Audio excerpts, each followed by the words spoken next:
The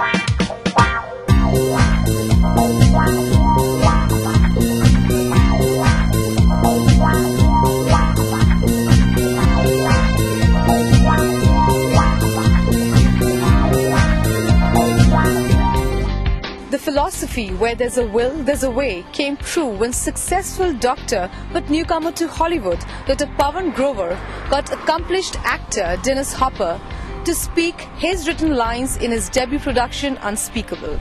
Hi, I'm Ruchi Roy here in Houston, Texas, unfolding Dr. Grover's amazing journey from medicine to silver screen. The up-and-coming young screenwriter and budding actor Dr. Pavan Grover is an advanced pain management specialist who runs a private practice in Houston, Texas. Now, as a small kid growing up in America, I would always be putting on plays for my friends and family. I would drag my little brother Sandeep, who was very serious and thought I was crazy, would drag him in to play Batman and Robin and you know, wear the little cape. And as we got older, I went into medical school. I was going through the rigors of training, 36-hour shifts and no sleep. You know, it's kind of the dues you have to pay when you're becoming a doctor. My brother had just got married, and he had a 6-month-old child. And then he developed a pneumonia and had to go into the hospital. Now, unfortunately, he developed a type of infection which was resistant to antibiotics, and he kept going downhill and to the point where he died. In my arms, I tried to code him. Now, coding him is a process when somebody dies, you try to revive their heart, and I was working on him. I still remember taking that walk down the hall after he passed away to tell my mother and his new bride that he was gone. Every single moment, every single smell is singed in my memory. And it was the most painful thing in the world, especially for a mother to lose her son. It changed the course of my life in terms of, I really realized how short life is. And everything that we sometimes pursue in life, money, fame, all of that doesn't really mean anything. Pain management by itself is a field which combines new age type of surgical techniques and combination of rehab and other kind of techniques to bring a patient and cure their problem out of chronic debilitating pain.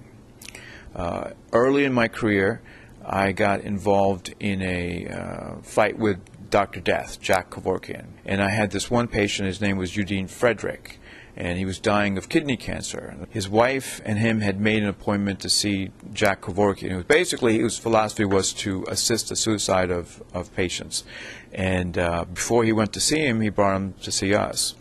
And we inserted this implant in the spine that injected medication directly to the area of the problem. And he actually became pain-free and became a big advocate against Jack Kevorkian. So that started this whole kind of conflict with Jack Kevorkian that led to us fighting over a couple of patients. I debated him on Larry King Live, his attorney, talking about options that patients have for chronic pain. It's ungrounded. The fact is, if somebody's taking morphine for pain, they cannot get addicted. The chances for that are very rare. There's also government regulations on doctors that limit their ability to prescribe narcotics. There's also the problem with availability of narcotics. So these are all issues that are being ignored in this whole debate about euthanasia that are a major problem. Your passion to be an actor never died. I mean, even as a busy doctor. Well, I never really lost the drive or the ambition to do films. So basically what I did is I taught myself how to write, and I ended up writing about 6 screenplays. One of them, the one that dealt with my brother's death, called Lazarus Rising, won a Platinum Award at the Houston World Film Festival. But for my first film, I wanted to start something that was totally opposite of my personality. I wanted to play a character that was kind of an extreme character, and I thought that I could do this on a lower budget. So basically, I wrote a script for Dennis Hopper as one of the lead actors. I got the script to him through a casting director. He loved the script, and it just kind of spiraled from there. And once we after we shot the film, which was a 28-day shoot in New Mexico, it was both exhilarating and quite a struggle because I had to wear different hats during the film. And of course I thought I was Jackie Chan and did all my own stunts. I got banged up like crazy, but it was a lot of fun. And then was a struggle of learning about the film business, how films get marketed and distributed.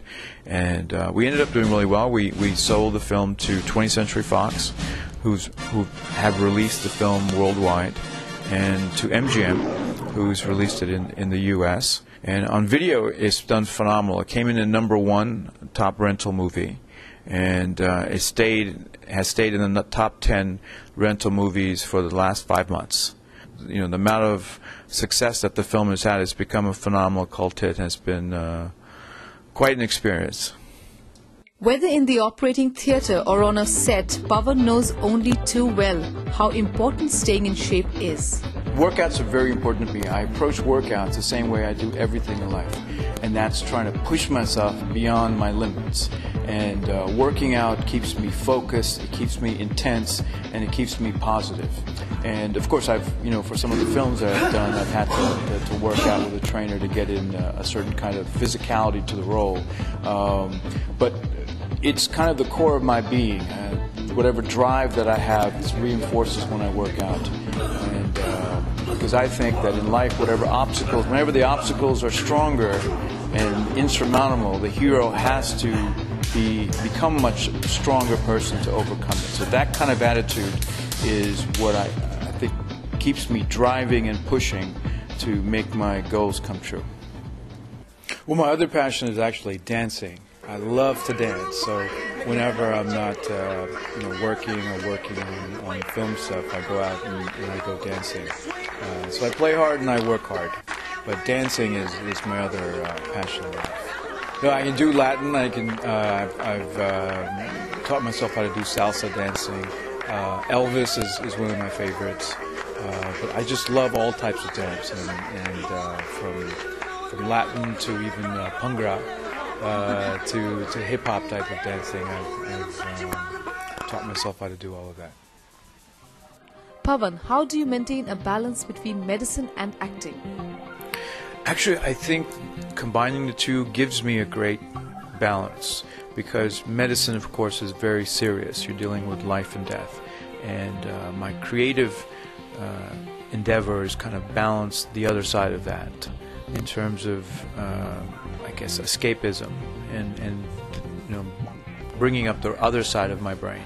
The two actually, I think, coincide very uniquely, because as an artist, I can really take a lot from my experiences as a doctor in terms of the patients that I meet and sharing with them the pain that they go through.